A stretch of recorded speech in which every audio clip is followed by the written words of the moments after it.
I so enjoyed revisiting the film and watching it for a second time. Thank you. Thank you. Yeah. So let's sort of, if you could just take me back towards the beginning of the process, and I'd love to know how you went about casting your 4 leads, and maybe you could say a bit about sort of building that intimacy and trust with them and making them feel so comfortable in front of the camera. It was really inspiring, and to look for the girls. I think that process is so fun because it's like there's this journey that you're creating to find and meet people that you don't know and hear things. It's just like going on an adventure, right? But I also, it's very important for me that I find compelling people with that star quality, that star power that I think this film really needed. I didn't want a pity party, you know, I want girls with some pizzazz. I wanted girls with, that's gonna keep you motivated and captured, you know, whether it's, you know, the way they speak or, you know, their physique or their background. So it was really fun process to cast them. Yeah, and in terms of building the kind of intimacy and trust, I guess that kind of goes hand in hand probably with the way that you shot the film, because you didn't have a huge crew, I imagine. You know, you shot yourself. So yeah, could you give me a bit of an insight into that? Yeah. It would have felt a lot different had I had like 4 or 5 people there. I'm not going to say I couldn't have got it done. I think it would have taken the process a little longer. You know, we probably would have had to have, you know, a lot more time available to do that. But me coming to the girls, really transparent, explaining to them what my vision was, my intentions were, and what that process would be. Definitely what that process would be. You're not going to have glam squad. There's not going to be makeup. They was like, bitch, what? They were gagging. They gagged.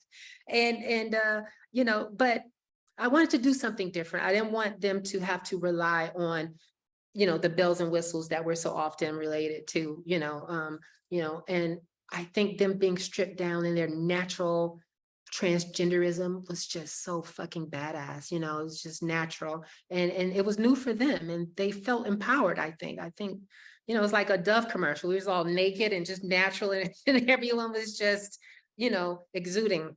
To what extent did you kind of allow what the girls said to you to kind of form the shape of the film rather than having a really sort of set idea of what it was going to be before you went in? I guess there was a sort of a balance there, but it was a balance. It, yeah. it, you know, if I hear a good point that they would make or something that I really wanted to highlight with a particular girl, I would kind of like focus on that, you know, a bit, because, you know, they would say what they felt, but I would encourage them to go deeper. So because the editing process, I wanted more as an editor. I'm editing the film, so I'm just kind of like filming and editing simultaneously, right? Which is a great process for me. You know, I'm actually dreading moving forward and hiring an editor.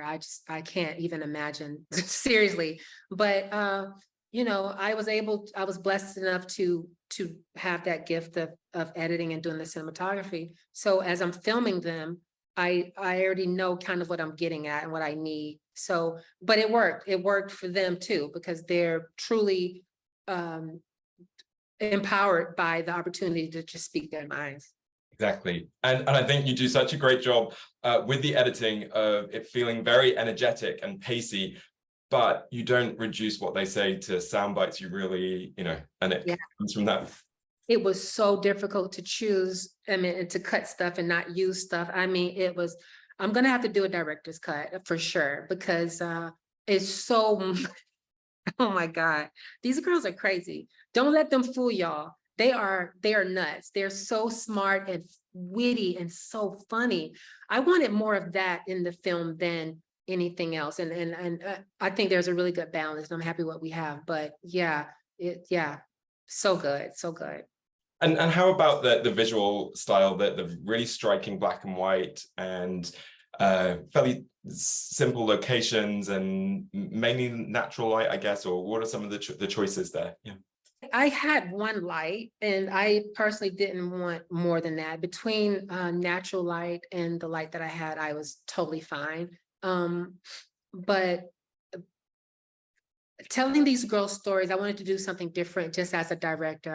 As a filmmaker, I definitely didn't want to do something underwhelmingly cliche. I wanted to do something creative and fun and badass. And I thought having these girls tell their stories in such a raw way, and you know, the visuals and their vocals and how they look on top of black and white, is just, why not? Black and white elevates anything. It takes things to another level. And I think their stories deserve that. But I think as an artist, it's just something I just saw.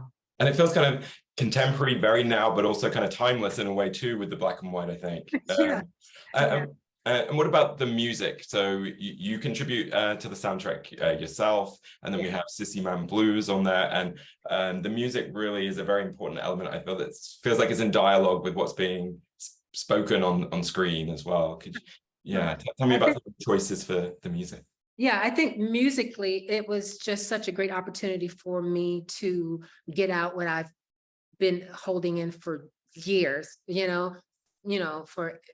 for years, and I think that visually, I wanted it to not, I wanted the music to not take away from anything visually. I wanted everything to just be pushed, regardless if it was a really soft, demure song.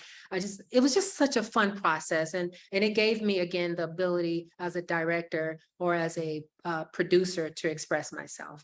And since the film premiered at Sundance, we've lost Coco Doll, and the film is in loving memory of her. And I just wondered, how her death might have made getting the film out there and seen by more people sort of all the more important to you. Well, it definitely, unfortunately, it solidified the reason why their stories needed to be told. I would do anything for her not to have been taken away. But regardless if I was in her life or not, it was inevitable. That was her destiny. That was going to happen. I'm just grateful that I was introduced to her and I was able to film her and capture her in such a beautiful, real, funny, humorous, sexy, powerful way. And had it not been that, she just would have been another murdered trans woman in Atlanta, and hopefully this film will allow people to be more compassionate and more understanding and understand these girls are fun. They're great. They're just trying to survive. We don't want anything to happen to them. I hope that that's projected after this. And as well as hearing from the girls, we also get perspective from some men as well. I mean, I think the women stay at the center of the film, but why did you want to introduce some of those other perspectives from men too? Why not? It's like it's about them. So why have trans women talking about men and the men are not? It's just crazy to me. But that is our world. We have male friends, not just lovers and clients. Trans women have guy friends that really love us and like us and respect us and support us. And just like we have women friends, like we have friends just like everyone else. And there's this narrative sometimes that's, I don't know where it comes from, that everyone, it's hard to be friends with trans women. So many trans women have friends from all walks of life. And I just wanted to show that you can see the confidence and the comfortability of the men. All of these men, I didn't have to beg any of the men to do this. I didn't have to convince or to sell it. They couldn't wait to do it, which is so crazy that it all worked out that way. But that's definitely my world. I have guy friends, so but it was really fun to have people to see that in the theaters. And I know we're just about out of time, but I've just got one final question for you, and it's for your favorite piece of LGBTQ plus culture. So it could be a film, a TV series, a book, artwork, music, photography, or a person who identifies as LGBTQ plus. So just someone or something that's had an impact on you and resonated with you. Oh, damn, I'll get myself in trouble for that. There's an artist, I actually would love to do a story, but he's an artist back in the day, his name was Little Jimmy Scott, and he was a jazz artist. He was actually intersex, and he was an incredible jazz singer. Sing better than Billie Holiday. And I'm not kidding. I'm a music person. I'm not just saying that. His name is Little Jimmy Scott. And his story was incredible to me. Not most people don't know who he is, but I'm inspired by his work and who he was. P. Smith, thanks so much. Congratulations again on the film, and so great to talk to you about it. Thank you. Thanks so much.